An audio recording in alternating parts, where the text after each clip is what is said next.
Baik, selamat datang. Selamat bergabung dalam mata kuliah Pajak Internasional. Hari ini kita masuk sesi yang kelima. Silakan teman-teman untuk membuka e-learning yang ada di Budi Dharma. Kita akan buka PowerPoint atau PPT yang sudah saya simpan dalam bentuk PDF. Nah, di sana kita akan membahas tentang pengertian tax allowance. Ya, apa sih tax allowance itu? Lalu yang kedua, kita akan bandingkan tax allowance dengan tax holiday. Ya, teman-teman pernah mendengar mungkin selentingan berkaitan dengan tax allowance atau kalau allowance itu berarti apa sih Pak? Tunjangan ya, tunjangan pajak kalau di Indonesia kan. Dan juga kita akan membahas singkat berkaitan dengan tax holiday. Pertama kita akan bahas apakah definisi dari tax allowance tersebut. Tax allowance didefinisikan sebagai fasilitas yang diberikan oleh yurisdiksi perpajakan. Ya, fasilitas yang diberikan oleh yurisdiksi perpajakan untuk mengurangi jumlah pajak yang harus dibayar perusahaan dalam jangka waktu tertentu.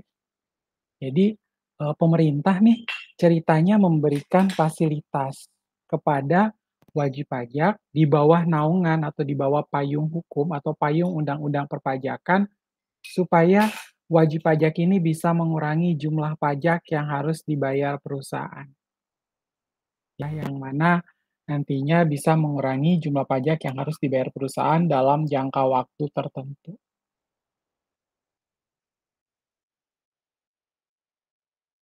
Nah, lalu penerapannya di Indonesia, Pak, untuk pengaplikasiannya dasar hukumnya apa, Pak, yang akan kita gunakan? Sebagaimana yang pernah saya share juga ke teman-teman sekalian, itu ada di Undang-Undang Nomor 36 Tahun 2008 tentang pajak penghasilan. Yaitu ada di pasal 31A. Ya, di pasal 31A ini untuk Undang-Undang Nomor 36 Tahun 2008.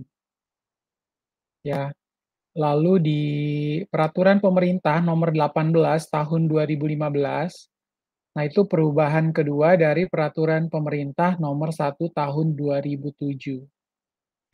Selanjutnya, ada Peraturan 41 PJ 2013 tentang tata cara pemberian fasilitas pajak penghasilan.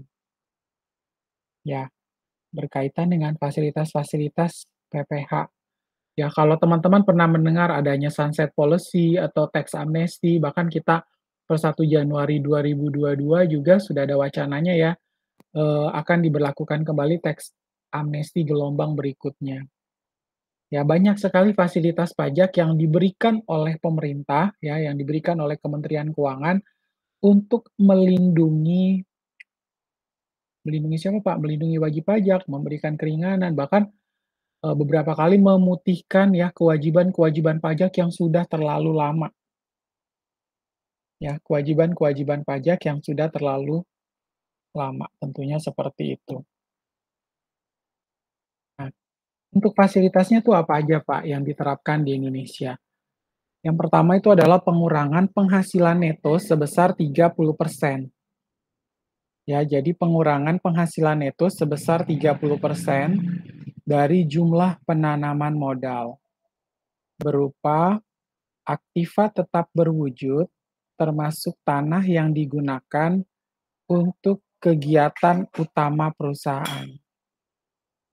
Ya, jadi dikurangi nih besarnya penghasilan neto yakni sebesar 30%. Ya, nantinya juga 30% ini adalah dari jumlah penanaman modal berupa aktiva tetap berwujud, termasuk tanah yang nantinya digunakan untuk kegiatan utama usaha. Lalu ada penyusutan yang dipercepat atas aktiva berwujud. Ya, mungkin sebagian dari teman-teman pernah mendengar ya, kita boleh melakukan depresiasi atau penyusutan yang dipercepat atas aktiva berwujud. Dan amortisasi yang dipercepat, ya amortisasi ini untuk aktiva tidak berwujud ya. Aktiva berwujud itu adalah depresiasi, amortisasi untuk aktiva tidak berwujud seperti hak paten, goodwill, royalti, ya kan? Ya, dan amortisasi yang dipercepat atas aktiva tidak berwujud yang diperoleh dalam rangka penanaman modal baru dan atau perluasan usaha. Ya, seperti itu. Nah, pengenaan pajak penghasilan atas dividen yang dibayarkan kepada wajib pajak luar negeri selain bentuk usaha tetap di Indonesia. Ya, jadi adanya pengenaan PPh atas dividen yang dibayarkan kepada wajib pajak luar negeri selain bentuk usaha tetap di Indonesia sebesar 10% atau tarif yang lebih rendah menurut perjanjian penghindaran pajak berganda yang berlaku. Ya, atau tarif yang lebih rendah menurut perjanjian penghindaran pajak berganda yang berlaku. Lalu ada kompensasi kerugian yang lebih lama dari 5 tahun, tetapi tidak lebih dari 10 tahun, ya. Jadi, kalau misalnya wajib pajak mengalami kerugian, ya, misalnya dia berkali-kali mengalami kerugian. Nah, kerugiannya itu bisa kita kompensasikan. Misalnya, Pak, tahun pertama rugi 200 juta, tahun kedua 30 juta, tahun ketiga 150 juta, itu semua bisa dikompensasikan, ya. Tapi ada jangka waktunya, ya, jangka waktunya itu tidak boleh lebih dari 10 tahun, tapi sepertinya 10 tahun ini udah berubah ya aturannya ya. Dia dikurangi sekarang menjadi 5 tahun untuk kompensasi kerugian. Dan kriteria wajib pajak ya, untuk kriteria wajib pajak itu, yang pertama memiliki nilai investasi yang tinggi atau untuk ekspor. Ya, jadi kriteria wajib pajak yang pertama memiliki nilai investasi yang tinggi atau untuk ekspor. Jadi kalau kita lihat, di mana siklus modal berkaitan dengan perusahaan tersebut memiliki nilai investasi yang cukup tinggi dan diidentifikasi bahwa bisnis yang dijalankan tersebut itu nantinya bisa melakukan ekspor ke depannya, seperti itu. Ya, lalu yang kedua memiliki penyerapan tenaga kerja yang besar. Ya, di situ memiliki penyerapan tenaga kerja yang besar. Jadi, kalau nilai investasinya besar, automatically perusahaan juga gede dong, ya nggak? Perusahaannya besar pasti akan menyerap jumlah sumber daya manusia yang juga signifikan pastinya kan, jumlah sumber daya manusianya pun akan besar. Lalu yang ketiga, memiliki kandungan lokal yang tinggi. Ya, jadi, eee, bisa memperbaiki siklus ekonomi di Indonesia juga. Lalu tadi juga kan menambah sumber daya manusia di Indonesia juga semakin banyak, lalu bisa melakukan ekspor ya, sejauh yang sebagaimana yang teman-teman ketahui bahwa ekspor itu pajaknya adalah 0%. Ekspor pajaknya adalah 0%. Jadi tidak ada pengenaan pajak sama sekali. Karena pemerintah, ceritanya ingin meningkatkan nilai ekspor keluar supaya mendatangkan devisa yang tinggi bagi Indonesia, seperti itu. Lalu untuk jenis usahanya tuh yang jenis usaha apa, Pak?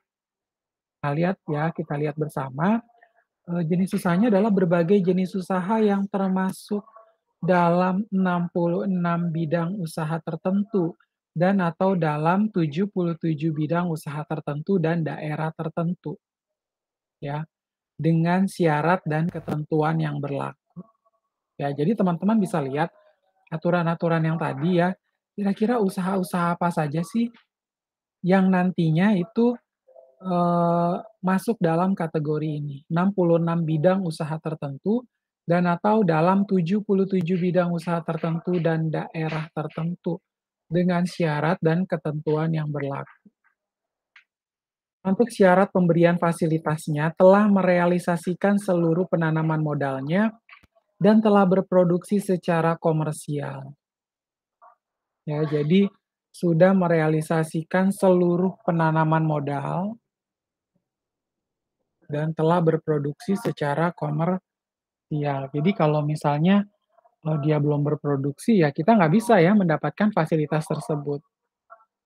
Lalu kita juga misalnya belum merealisasikan seluruh penanaman modalnya, belum secara maksimal lah ibaratnya begitu. Nah, itu pun belum bisa mendapatkan fasilitas. Lalu seperti apakah alur permohonan tax allowance di Indonesia ya? Di sini ada di Perka BKPM nomor 8 tahun 2015 ya. Terkait alur permohonan tax allowance di Indonesia, pemohon akan menyampaikan permohonan dan menyerahkan persyaratan ke Front Officers PTSP BKPM. Ya, lalu dari sana permohonan yang sudah lengkap harus sudah lengkap dan benar akan ditindaklanjuti. Ya, jadi nantinya Badan Koordinasi Penanaman Modal tersebut akan menyelenggarakan rapat trilateral ya. Nah, untuk penyelenggaraan rapat tersebut nanti membutuhkan waktu kurang lebih 25 hari kerja ya, terkait dengan permohonan tersebut akan disetujui atau akan ditolak ya. Jadi di situ akan ada persetujuan atau penolakan permohonan usulan, seperti itu. Nah, itu diambil sumbernya dari Ortex. Silakan teman-teman ya untuk membuka Ortex ya berkaitan dengan pengajuan ya atau alur permohonan tax allowance di Indonesia ya. Jadi waktunya memang cukup lama juga ya, kurang lebih 25 hari kerja ya. Akan disetujui ataukah akan ditolak permohonan usulan tersebut. Nah, untuk penerapan di Indonesia, daftar perusahaan yang mendapatkan fasilitas tax allowance di tahun 2015 ini jadi cukup lama ya, udah bisa saja sekarang sudah ada penambahan perusahaan-perusahaan yang baru. Ya, sudah ada penambahan perusahaan-perusahaan yang baru. Jadi di tahun 2015 sendiri, itu ada daftar perusahaan yang mendapatkan fasilitas, di antaranya ada Toyota Motor Manufacturing Indonesia dengan nilai investasi 2,76 triliun. Saya percaya bahwa sekarang bukan cuma 2,76 triliun, tapi udah meningkat pastinya ya. Bahkan sudah sangat pesat, karena sekarang kita udah tahun 2021 ya, cukup lama, sudah pasti ada peningkatan yang signifikan. Lalu ada PT PGN ya, Perusahaan Gas Negara LNG Indonesia, dengan nilai investasi 2,85 triliun. Lalu ada Wilmar Bioenergi Indonesia dengan nilai 36 juta US dollar. Lalu ada PT Fonterra Brands Manufacturing Indonesia, nilai investasinya adalah 29,6 juta US dollar. Ya, lalu ada Hino Motor Manufacturing Indonesia sebesar 202,5 juta US dollar. Supreme Energi Muara Labuh 828 miliar, Wilmar Nabati Indonesia 828 miliar, Suzuki Indomobil Motor 11,65 triliun, Shell Manufacturing Indonesia 131 juta US dollar, Hankook Tire Indonesia 428 juta US dollar. Ya, seperti itu.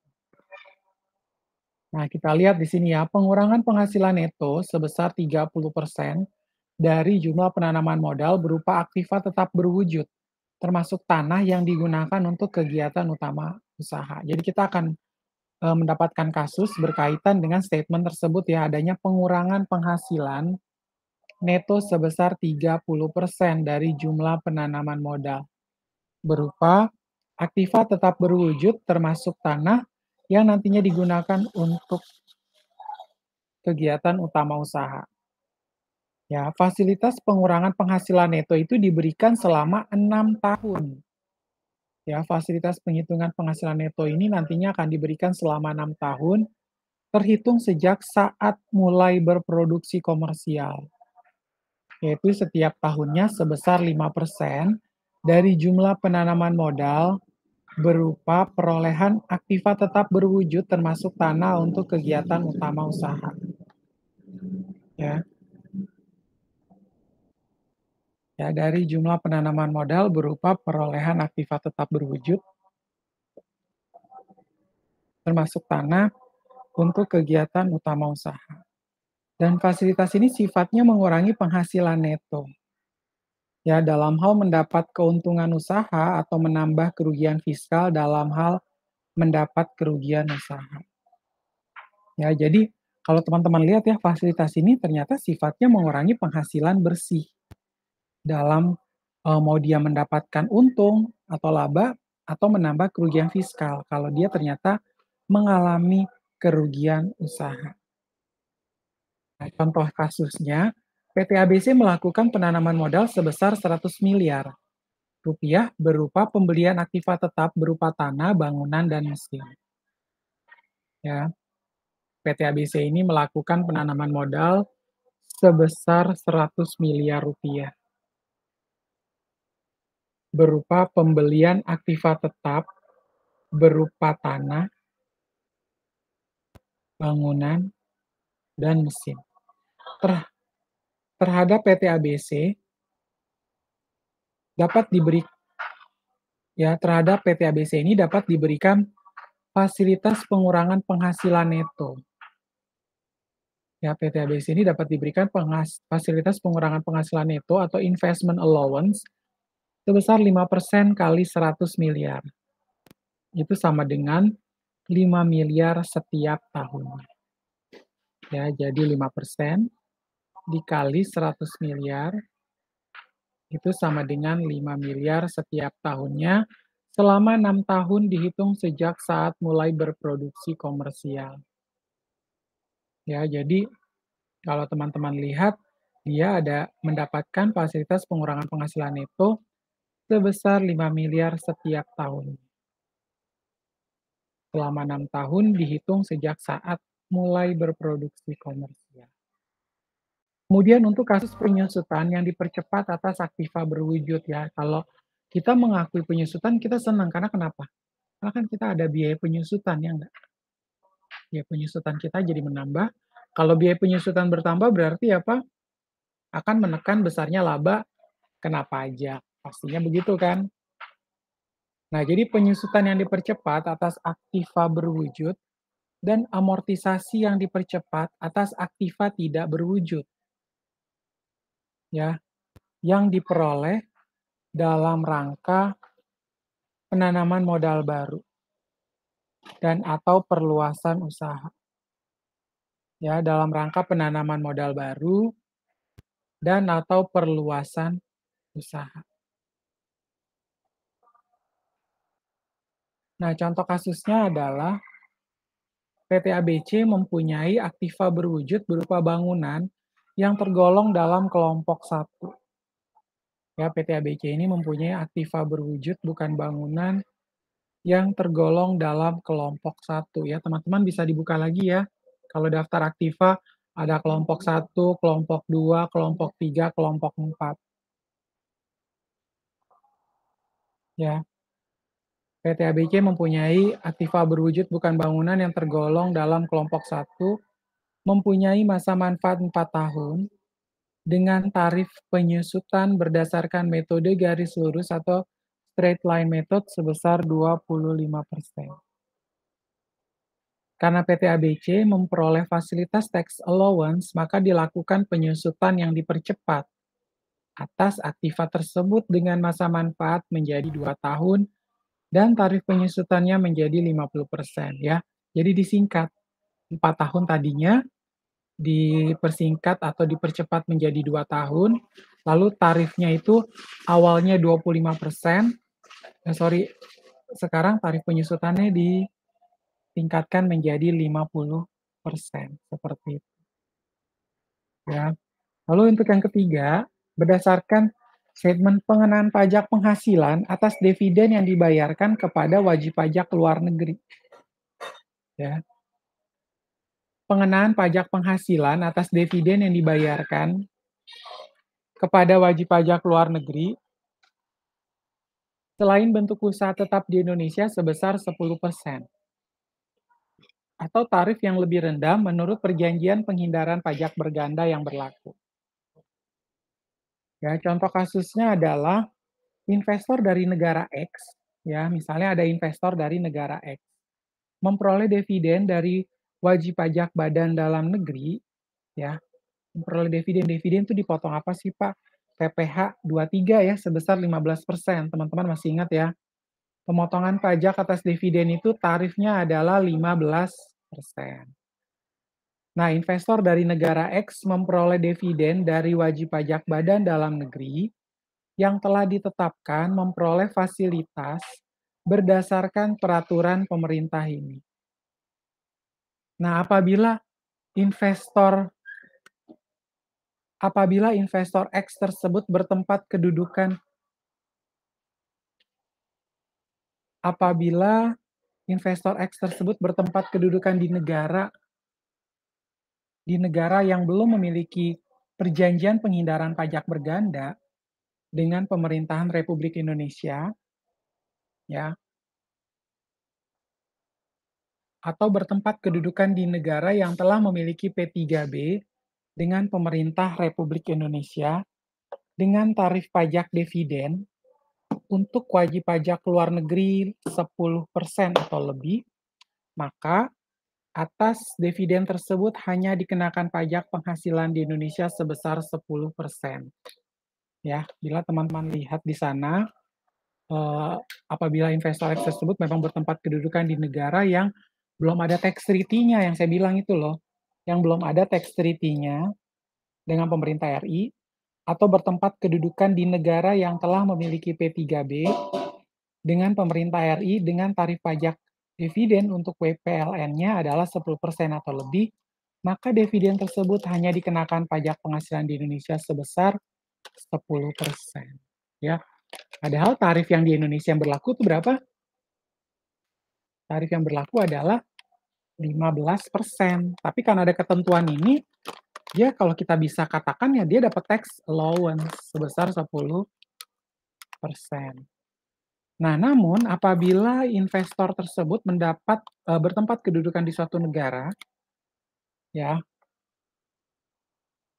bertempat di kedudukan di satu negara yang telah memiliki P3B, jadi kita ada perbedaannya ya. Teman-teman silakan pahami terlebih dahulu ya. Jadi kita ini ada 2 versi nih, seperti itu. Ya, jadi perhatikan yang di atas dengan yang di bawah.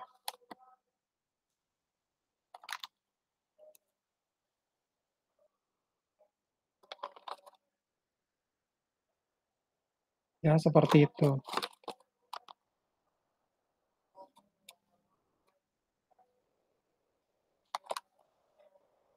Sebentar ya.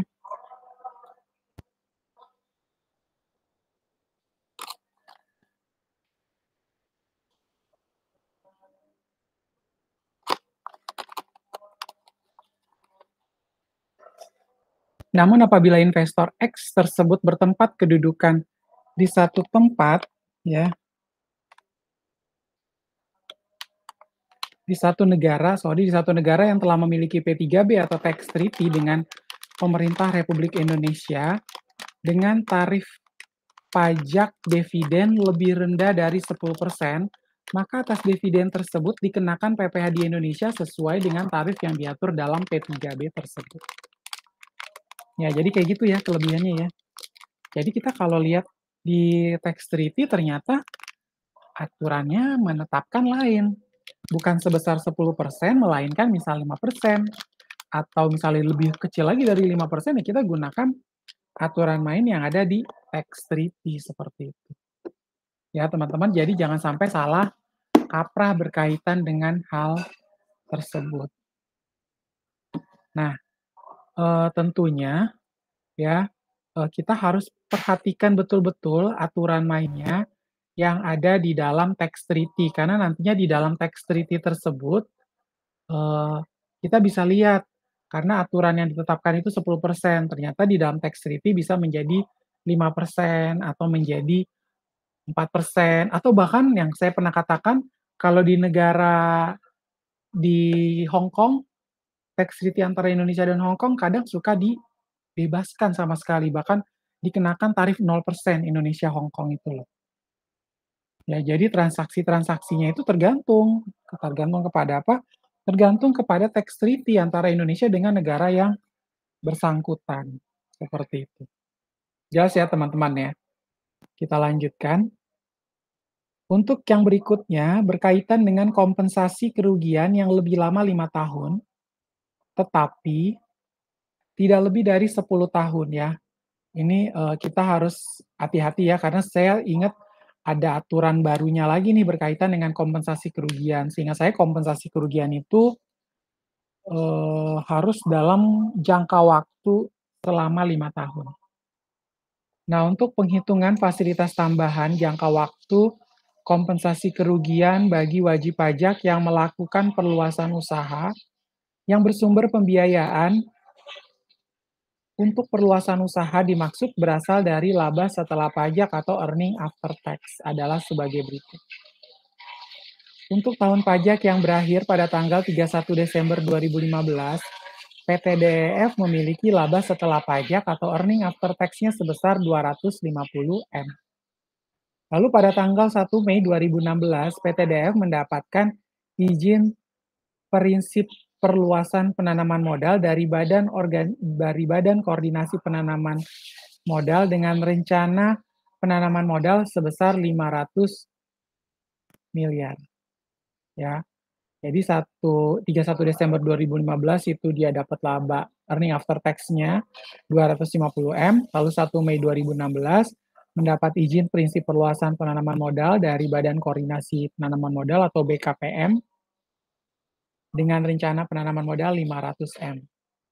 Nah, untuk sumber pembiayaan untuk perluasan penanaman modal dimaksud berasal dari laba setelah pajak atau earning after tax tahun pajak 2015 sebesar 220 M dan sisanya berasal dari pinjaman sebesar 280 M.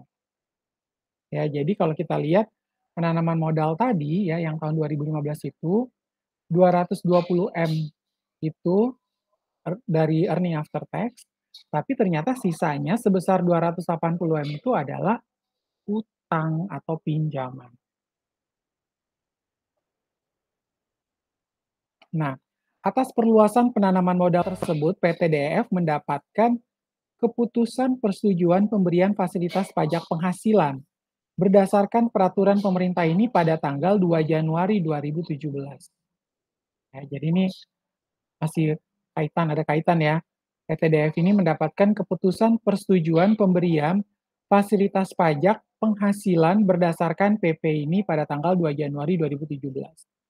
Dan pada tanggal 31 Juli 2017, PTDF merealisasikan seluruh rencana perluasan penanaman modal sebesar 500 M. Ya, jadi pada tanggal 31 Juli 2017 ini, DF itu merealisasikan seluruh rencana perluasan penanaman modal.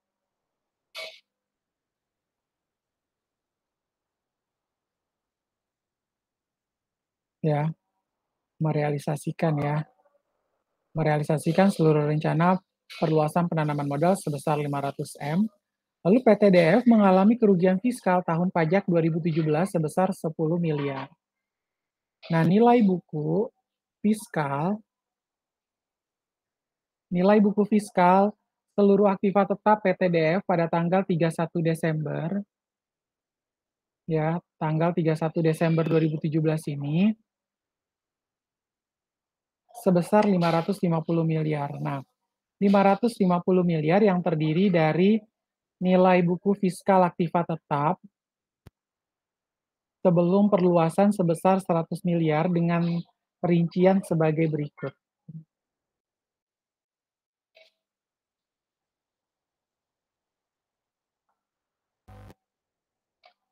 Ya, nilai buku fiskal aktiva tetap sebelum perluasan sebesar 100 miliar dengan rincian sebagai berikut.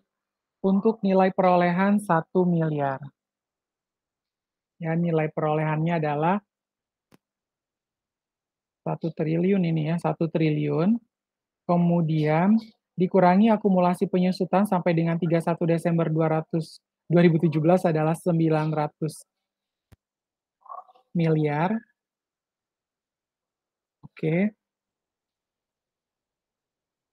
Lalu untuk nilai bukunya adalah 100 miliar dan bila kita ketahui di sini sehingga nilai buku fiskal aktiva tetap sebelum perluasannya adalah 100 miliar rupiah. Nah, untuk nilai buku fiskal aktiva tetap perluasan sebesar 450 miliar rupiah dengan perincian sebagai berikut. Nilai perolehannya adalah 500 miliar, dikurangi dengan akumulasi penyusutannya, teman-teman, sampai dengan 31 Desember 2017 adalah 50 miliar, dan nilai bukunya adalah 450 miliar. Nah, besarnya kerugian fiskal yang mendapatkan fasilitas, ya, teman-teman bisa lihat di sana. Rumusnya apa, Pak? Rumusnya untuk menghitung besarnya kerugian fiskal yang mendapatkan fasilitas itu sama dengan kerugian tahun pajak 2017 dikalikan dengan laba setelah pajak atau earning after tax yang ditanamkan kembali dibagi dengan nilai buku fiskal seluruh aktiva tetap pada tanggal 31 Desember 2017. Sehingga kita masukkan kerugian tahun pajaknya itu adalah 10 miliar kerugian pajak tahun 2017. Di atas ya tadi kita rugi 10 miliar ya, nih di nomor 6. Kan PTDF mengalami kerugian fiskal sebesar 10 miliar. Nah, tinggal kita masukkan di sini 10 miliar dikali dengan 220 miliar dibagi dengan 550 miliar. Ya, untuk earning after tax sebesar 220 miliar itu kita lihat di sini ya, nih, nomor 3 ini ya. Sumber pembiayaan untuk perluasan penanaman modal sebesar, yang berasal dari laba setelah pajak atau earning after tax tahun pajak 2015 sebesar 220 miliar. Nah, untuk yang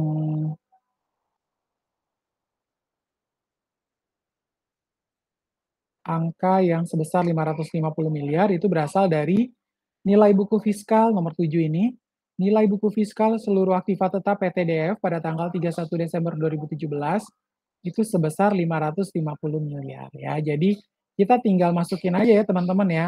Kerugian tahun pajak 2017-nya 10 miliar. Lalu laba setelah pajak atau earning after tax yang ditanamkan kembali itu 220 miliar. Kemudian nilai buku fiskal seluruh aktiva pada tanggal 31 Desember 2017 adalah 550 miliar.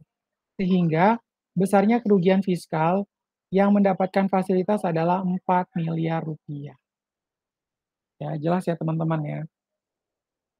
Nah, jadi kerugian fiskal tahun pajak 2017, kerugian fiskal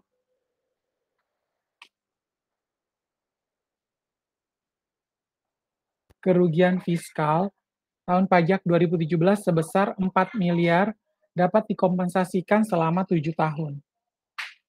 Ya, kerugian fiskal tahun 2017 ini, kerugian fiskal pada tahun pajak 2017 sebesar 4 miliar rupiah dapat dikompensasikan selama 7 tahun. Sedangkan untuk kerugian sebesar 6 miliar rupiah hanya dapat dikompensasikan selama 5 tahun. Ya, jadi kalau teman-teman lihat, kerugian fiskal tahun pajak 2017 sebesar 4M bisa dikompensasikan selama 7 tahun ya berdasarkan kasus ini. Sedangkan untuk kerugian sebesar 6 miliar hanya dapat dikompensasikan selama 5 tahun. Nah, ini kita kembali lagi ya, teman-teman silakan cek peraturan pajak yang sekarang paling update, yang paling berlaku saat ini, karena seingat saya kompensasi kerugian hanya boleh maksimal sampai 5 tahun saja.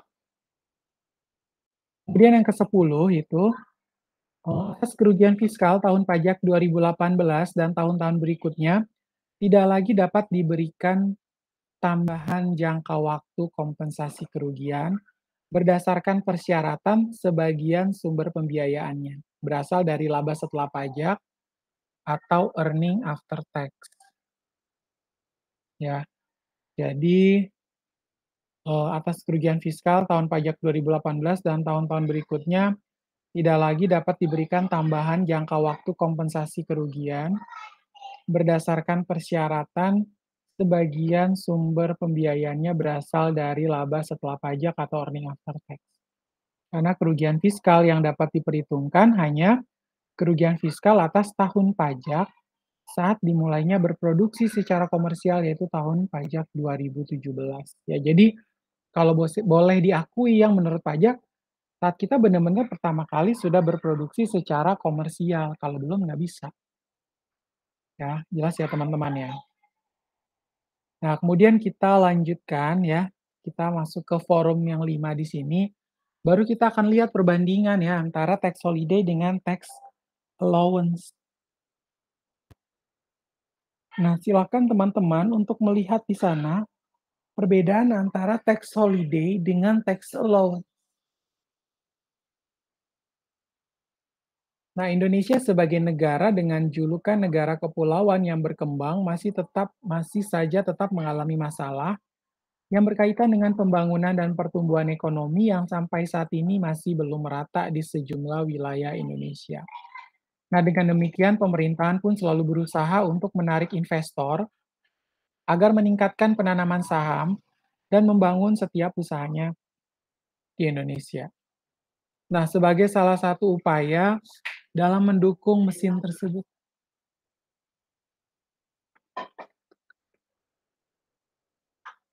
ya.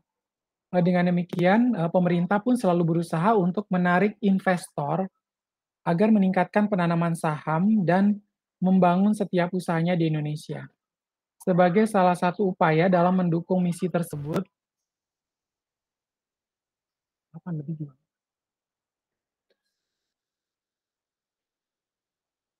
Ya, jadi sebagai salah satu upaya dalam mendukung misi tersebut, pemerintah pun membuat kebijakan tax holiday dan tax haven.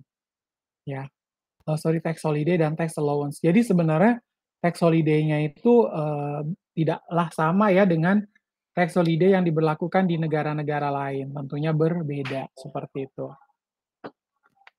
Ya, namun apa yang dimaksud dengan tax holiday dan tax haven itulah yang perlu kita ketahui ya secara bersama. Yang pertama, eee, adalah tax holiday. Tax holiday ini merupakan fasilitas perpajakan atau insentif perpajakan yang berlaku dan bisa digunakan oleh perusahaan yang baru berdiri. Ya, ini bisa diaplikasikan oleh perusahaan yang baru berdiri dan diberi kebebasan dalam pembayaran pajak penghasilan badan. Atau dapat pula pengurangan atas tarif PPh badan bagi perusahaan yang menanamkan modal baru ke dalam negeri, ya, dalam periode tertentu. Nah, adapun lahirnya tax holiday ini didasari adanya pernyataan yang tercantum di dalam Undang-Undang Nomor 25 Tahun 2007 pada pasal 18 tentang penanaman modal. Ya, jadi adanya pernyataan tersebut yang tercantum dalam Undang-Undang Nomor 25 Tahun 2007. Nah, di dalam pasal 18 tersebut memang membahas tentang penanaman modal ya. Di situ karena berkaitan dengan investasi atau penanaman modal, maka diberikan yang namanya kebebasan, seperti itu. Lalu tax holiday memang dibentuk dan diberlakukan dalam industri guna untuk mendorong pertumbuhan, ya. Namun perlu kita ketahui tidak semua industri bisa dengan mudah untuk menikmati fasilitas tax holiday ini, ya. Nggak semua industri bisa dengan mudah menikmati fasilitas tax holiday tersebut. Melainkan setiap investor yang ingin menikmati fasilitas ini harus memenuhi setiap persyaratan seperti menciptakan banyak lapangan pekerjaan ya, harus bisa menyerap sumber daya manusia yang signifikan di negara ini. Lalu membuat inovasi atau teknologi baru masuk ke daerah kecil dan juga terbelakang. Ya, kalau bisa ke daerah-daerah terpencil di pelosok-pelosok di Indonesia, yang mana nantinya bisa memberikan ruang bagi sumber daya manusia di sana untuk apa? Tentunya untuk, mendapatkan pekerjaan, kemudian lalu bisa mendapatkan, ada gerak lah ya di sana ya, ada aktivitas ekonomi di daerah terpencil tersebut, sehingga masyarakatnya bisa beralih ya dari yang awalnya awalnya dulu agraris, sekarang mulai menjalankan bisnis dan lain sebagainya, seperti itu. Ya, jadi bisa kalau sudah masuk ke daerah terkecil dan terbelakang ini akan membawa dampak yang sangat baik, serta memberikan nilai tambahan bagi industri tersebut tentunya. Yang kedua adalah tax allowance ya, di sini kita akan bahas singkat tentang tax allowance lagi, lalu nanti saya akan masuk ke website lagi yang baru ya, nanti kita akan bahas tentang tax holiday. Nah, sama seperti tax holiday, tax allowance juga termasuk dalam salah satu fasilitas perpajakan yang diberikan untuk investor, ya dapat mengurangi pajak penghasilannya yang dihitung berdasarkan jumlah investasi yang ditanamkan di bidang-bidang usaha daerah, ya. Lalu, David Holland and Richard J. Van memberikan pengertian bahwa tax allowance merupakan sebagian bentuk keringanan pajak yang mendasari pada nilai pengeluaran atas investasi yang memenuhi kualifikasi. Selain itu, mekanisme dan teknis dalam pemberian tax allowance ini telah diatur dalam Peraturan Pemerintahan Nomor 9 Tahun 2016 ya. eh, di Peraturan Pemerintah Nomor 9 Tahun 2016. Kemudian diperbarui dengan Peraturan Pemerintah Nomor 18 Tahun 2015 tentang fasilitas pajak penghasilan untuk kegiatan penanaman modal di sektor usaha tertentu dan di wilayah tertentu. Nah, kita udah tahu nih terkait apa sih itu tax holiday, lalu apa sih itu tax allowance. Lantas apa sih yang menjadi pembeda antara tax holiday dan juga tax allowance ya? Nah, terdapat tiga sisi pembedanya, yaitu dalam sisi ketentuan dalam pemberian pengurangan pajak,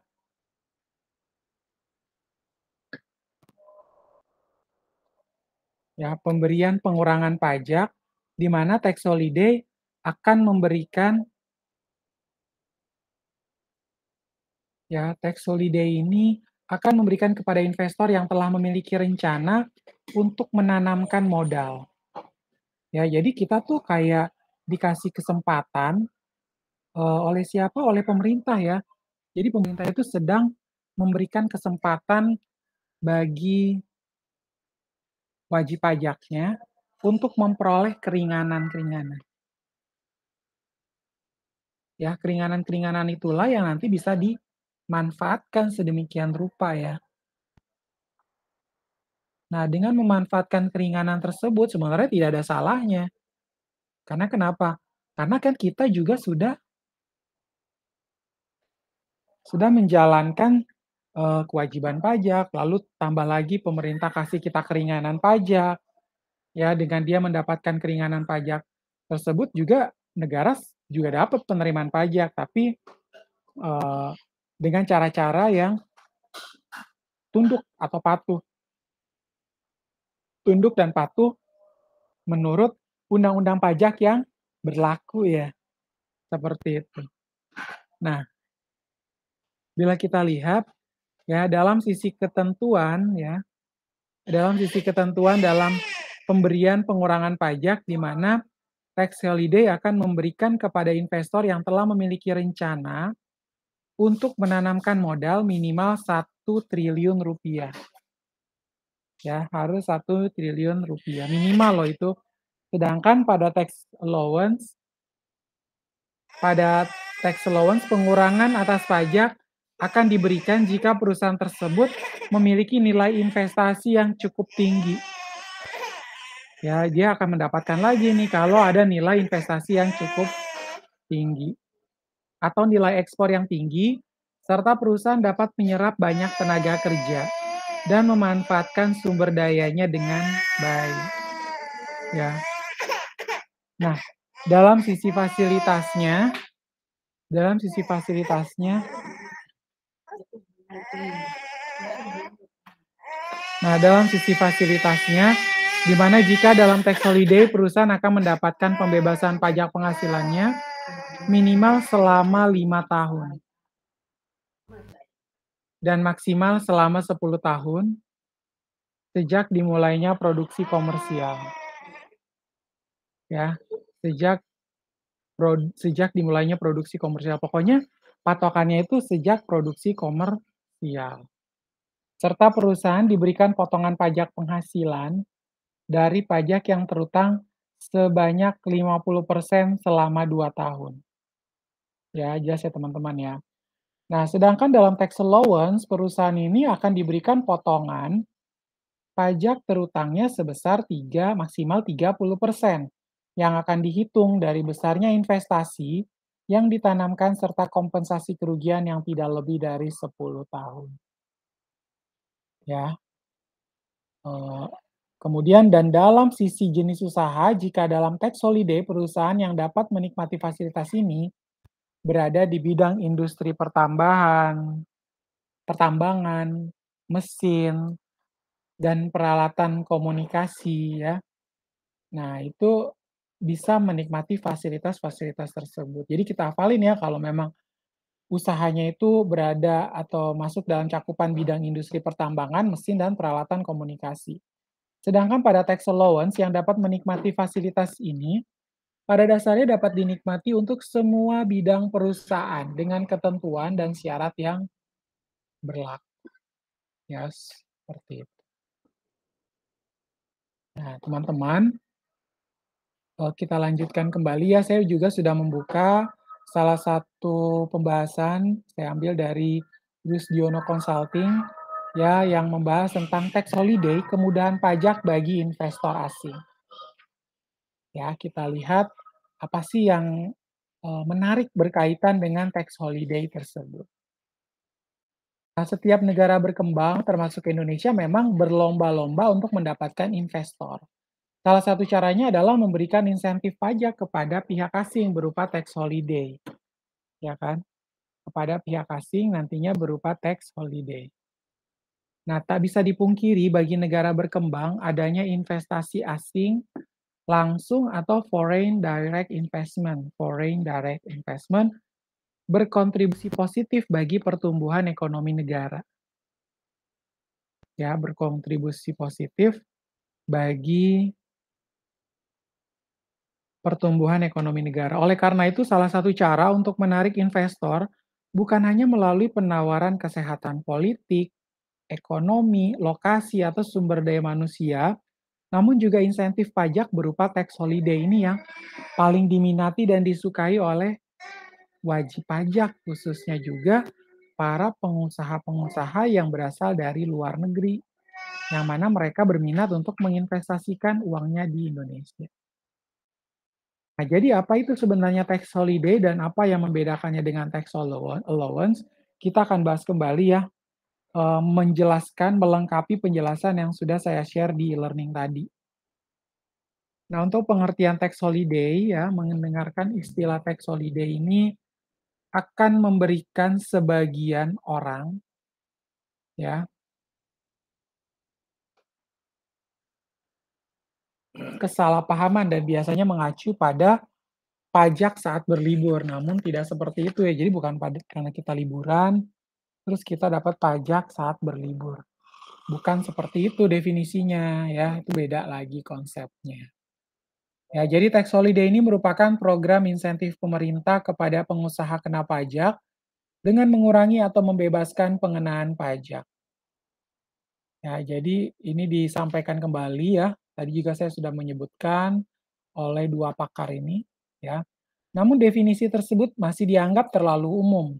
Maka dari itu, David Holland dan Richard J. Van melalui tulisannya Income Tax Incentive for Investment menyebut bahwa tax holiday ditujukan kepada perusahaan-perusahaan investor, ya, kepada perusahaan-perusahaan asing. Jadi, tax holiday ini adalah kebijakan yang dilakukan oleh negara berkembang dengan cara memberikan insentif pajak kepada calon investor asing guna menarik foreign direct investor tadi atau investor asing langsung. Ya, kita justru bisa menganggap bahwa ini salah satu gebrakan pemerintah yang cukup baik karena kenapa? Dengan banyak investor asing masuk ke Indonesia, kan tadi saya bilang kan, membuka lapangan pekerjaan, meningkatkan stabilitas ekonomi bangsa Indonesia juga, kemudian mendatangkan devisa negara, selanjutnya, iklim ekonomi yang positif juga akan semakin berkembang di negara kita, ya. Jadi kita jangan menganggap masuknya Perusahaan-perusahaan asing itu justru akan mematikan usaha-usaha lokal atau usaha-usaha domestik, bukan seperti itu ya pendapatnya ya.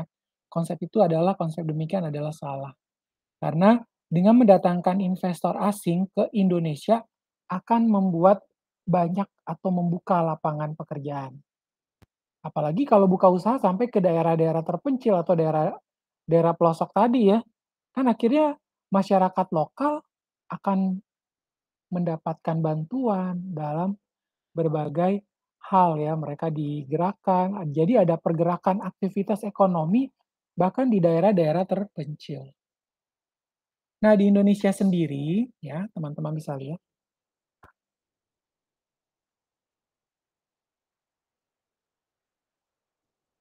di Indonesia sendiri sangat sulit menemukan istilah tax holiday dalam peraturan perundangan. Namun insentif mengenai investor asing pertama kali tertanam pada Undang-Undang Nomor 25 Tahun 2007 tentang penanaman modal. Nah, tax holiday di Indonesia biasanya dilakukan dengan pemotongan atau bahkan pembatasan pajak penghasilan badan pada jangka waktu tertentu. Ya, tax holiday di Indonesia ini biasanya dilakukan dengan pemotongan atau bahkan pembatasan PPh badan pada jangka waktu tertentu. Ya, perjalanan hukum tax holiday di Indonesia, peraturan tax holiday di Indonesia mengalami anomali semenjak dibuatnya Undang-Undang Penanaman Modal Asing tahun 1967 ya. Jadi, Undang-Undang Penanaman Modal Asing ini telah dibuat di tahun 1967. Dalam pasal 15, undang-undang tersebut mengatur atas kemudahan seperti pelonggaran pengenaan pajak dan pungutan lain dalam bentuk pengurangan bahkan pembebasan pengenaan pajak. Namun pada tahun 1970, pemerintah Indonesia telah menghapus ketentuan tax holiday melalui Undang-Undang Nomor 11 Tahun 1970 tentang perubahan Undang-Undang Penanaman Modal Asing. Jadi 1967 sudah dibuat, tiba-tiba ada yang dihapuskan ya, berkaitan dengan perubahan undang-undang melalui Undang-Undang Nomor 11 Tahun 1970. Nah, di tahun 1996 pemerintah Indonesia melahirkan kembali aturan tax holiday melalui peraturan pemerintah nomor 45 tahun 1996 ya, tentang PPh atas penghasilan wajib pajak badan untuk usaha industri tertentu. Lalu anomali tentang aturan tax holiday pun kembali terjadi dengan dihapusnya fasilitas insentif pajak dengan menerbitkan Peraturan Pemerintah Nomor 148 Tahun 2000 tentang fasilitas pajak penghasilan untuk penanaman modal di bidang bidang usaha tertentu dan atau daerah-daerah tertentu. Dan pada akhirnya Indonesia kembali melahirkan aturan insentif pajak melalui Undang-Undang Nomor 25 Tahun 2007 tentang penanaman modal. Ya, jadi pada akhirnya Indonesia kembali dia melahirkan aturan insentif pajak melalui Undang-Undang Nomor 25 Tahun 2007 tentang penanaman modal. Dan melalui pasal 18 Undang-Undang Penanaman Modal tahun 2007, pemerintah memberikan fasilitas kepada penanam modal baik penanam modal baru maupun bagi perluasan usaha. Ya, penanam modal baru bagi perluasan usaha. Dan Undang-Undang Penanaman Modal ini menjadi dasar pembentukan aturan teknis fasilitas insentif melalui Peraturan Menteri Keuangan Nomor 130 garing PMK 011 2011 tentang pemberian fasilitas atau pengurangan pajak penghasilan badan. Ya, jadi Undang-Undang Penanaman Modal ini menjadi dasar pembentukan aturan teknis fasilitas insentif melalui Peraturan Menteri Keuangan Nomor 130 PMK 011 2011 tentang pemberian fasilitas atau pengurangan pajak penghasilan badan.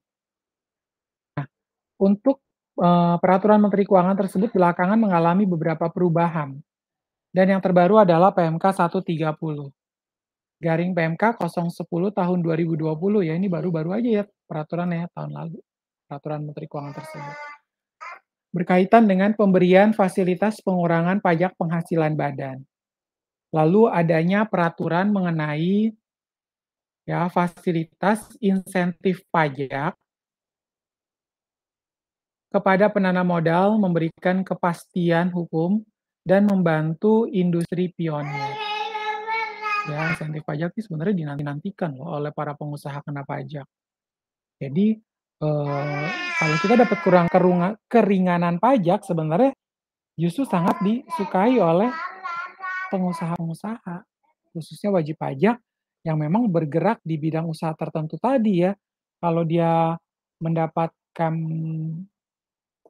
eee, misalnya karena dia bergerak di bidang tertentu, lalu dia mendapatkan keringanan pajak atau insentif pajak. Nah, fasilitasnya seperti apa tuh, Pak? Secara umum, fasilitas insentif yang diberikan penanam modal disebutkan dalam pasal 31A Undang-Undang Nomor 7 Tahun 83 tentang pajak penghasilan dengan perubahan terakhir melalui Undang-Undang Nomor 36 Tahun 2008 tentang pajak penghasilan. Ya, jadi fasilitas insentif yang diberikan penanam modal disebutkan dalam pasal 31A Undang-Undang Nomor 7 Tahun 83 tentang pajak penghasilan dengan perubahan terakhir melalui Undang-Undang Nomor 36 Tahun 2008 tentang pajak penghasilan. Dan fasilitas yang dimaksud itu ada apa saja? Fasilitas yang dimaksud adalah sebagai berikut: pengurangan penghasilan neto paling tinggi 30% dari jumlah penanaman yang dilakukan, ya. Pengurangan penghasilan neto paling tinggi 30% dari jumlah penanaman yang dilakukan. Lalu ada penyusutan dan amortisasi yang dipercepat. Selanjutnya adalah kompensasi kerugian yang lebih lama tapi tidak lebih dari 10 tahun ya. Nah, ini juga harus dilihat kembali. Lalu pengenaan pajak penghasilan atas dividen sebesar 10%, kecuali apabila tarif menurut perjanjian perpajakan yang berlaku menetapkan lebih rendah. Selanjutnya menentukan ketentuan terkait fasilitas tax holiday bagi penanam modal di bidang usaha tertentu atau daerah tertentu, lebih lanjut diatur dalam peraturan pemerintah nomor 18 tahun 2015.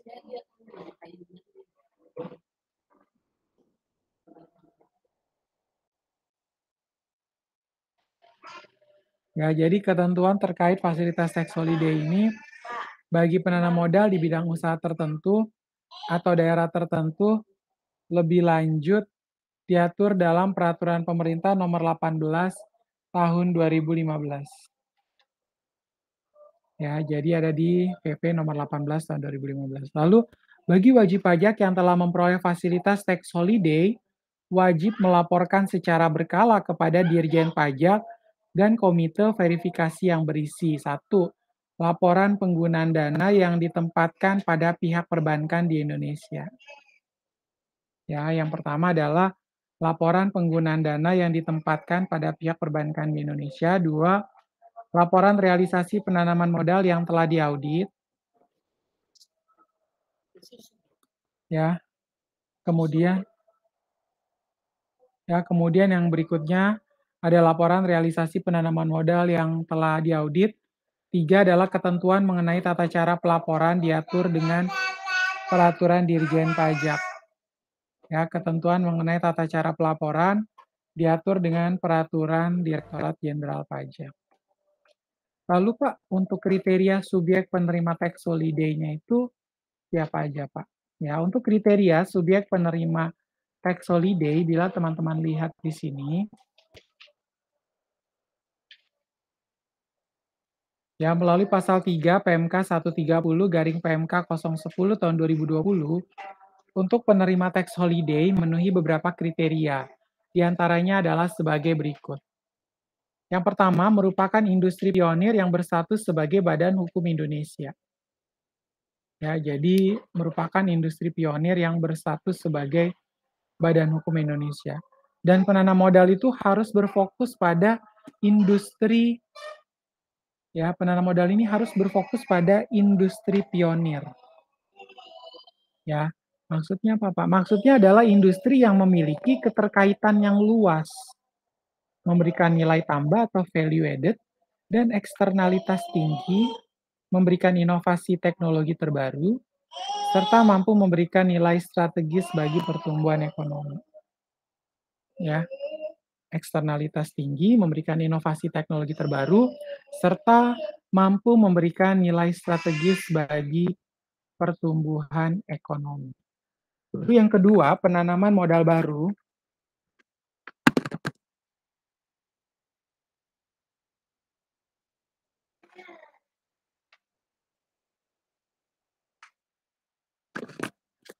Ya, kemudian untuk penanaman modal baru, wajib pajak merupakan penanam modal baru yang belum pernah merupakan menanamkan modal baru yang belum pernah diterbitkan keputusan mengenai pemberian atau pemberitahuan mengenai penolakan pengurangan pajak penghasilan badan dan keputusan-keputusan lainnya. Dan keputusan lain yang dimaksud, ya untuk keputusan lain yang dimaksud adalah pemberian fasilitas PPh untuk penanaman modal bidang usaha tertentu. Ya, pemberian fasilitas PPh untuk penanaman modal bidang usaha tertentu yang tertuang pada pasal 31A Undang-Undang PPh, lalu keputusan mengenai pemberian fasilitas PPh pada kawasan ekonomi khusus berdasarkan peraturan pemerintah tentang fasilitas dan kemudahan di kawasan ekonomi khusus. Kemudian pemberitahuan mengenai pemberian pengurangan penghasilan neto, ya, pemberitahuan mengenai pemberian pengurangan penghasilan neto atas penanaman modal baru atau perluasan usaha berdasarkan pasal 29A Peraturan Pemerintah tentang penghitungan penghasilan kena pajak dan pelunasan pajak penghasilan dalam tahun berjalan. Ya, jadinya kita bisa melihat ya, ada pasal 29A Peraturan Pemerintah tentang penghitungan penghasilan kena pajak dan pelunasan pajak penghasilan dalam tahun berjalan. Baru yang ketiga adalah nilai rencana penanaman modal tertentu.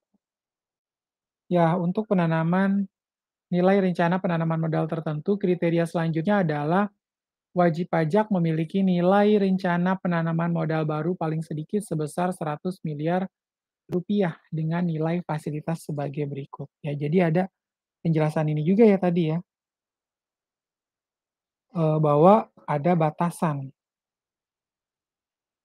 Ya, jadi adanya batasan berkaitan dengan rencana penanaman modal baru itu paling sedikit sebesar 100 miliar rupiah. Ya, sebesar 100 miliar rupiah dengan fasilitas sebagai berikut.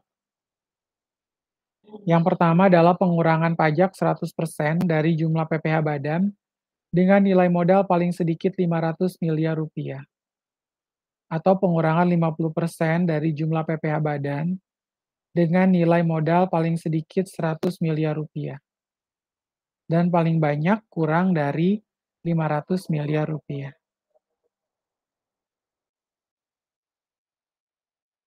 Lalu untuk pemotongan atau pengurangan PPh badan, jika dibedakan jangka waktu penerapannya tergantung tergantung dari apa? Tergantung pada nilai modalnya. Jadi, pemotongan atau pengurangan PPh badan yang dibedakan jangka waktu penerapannya tergantung nilai modal, yaitu 5 tahun bagi penanam modal baru,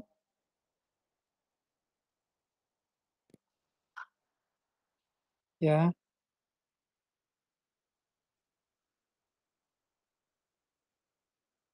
Jadi, 5 tahun bagi penanam modal baru,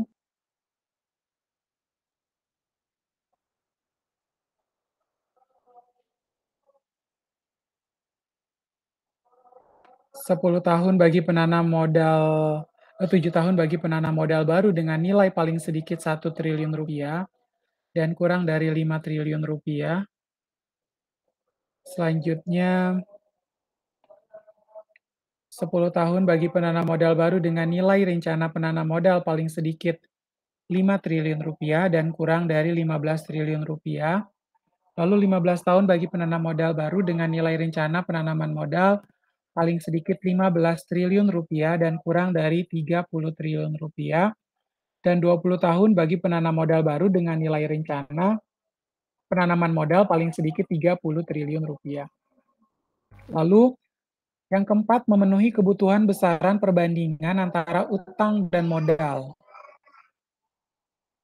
Nah, penanam modal memenuhi kebutuhan besaran perbandingan utang dan modal yang dimaksudkan dalam PMK nomor 169 garing PMK 010 2015 tentang perbandingan utang dan modal perusahaan untuk keperluan penghitungan pajak penghasilan.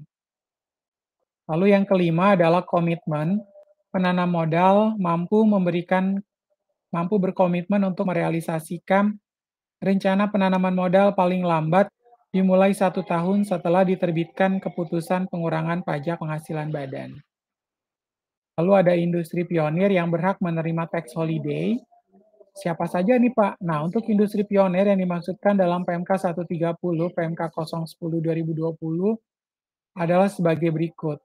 Satu, industri logam dasar hulu, industri pemurnian dan penghilangan minyak dan gas, industri kimia dasar organik, industri kimia dasar anorganik, industri bahan baku utama farmasi, industri pembuatan peralatan iradiasi elektromagnetik dan elektroterapi, industri pembuatan komponen alat elektronika dan telematika, industri pembuatan mesin dan komponen utama mesin, industri komponen robotik, industri pembuatan komponen utama mesin pembangkit listrik, industri kendaraan bermotor, industri pembuatan komponen utama kapal, pesawat terbang, dan kereta api. Lalu ada industri pengolahan hasil pertanian, perkebunan, dan kehutanan. Dan yang terakhir adalah industri ekonomi digital yang mencakup pengolahan data. Ya, kurang lebih seperti itu. Oke, baik teman-teman, untuk perkuliahan kita hari ini saya cukupkan sampai di sini. Teman-teman tetap semangat walau di masa pandemi COVID-19, tetap perhatikan protokol kesehatan, gunakan masker, gunakan hand sanitizer. God bless you and Buddha bless you. Terima kasih.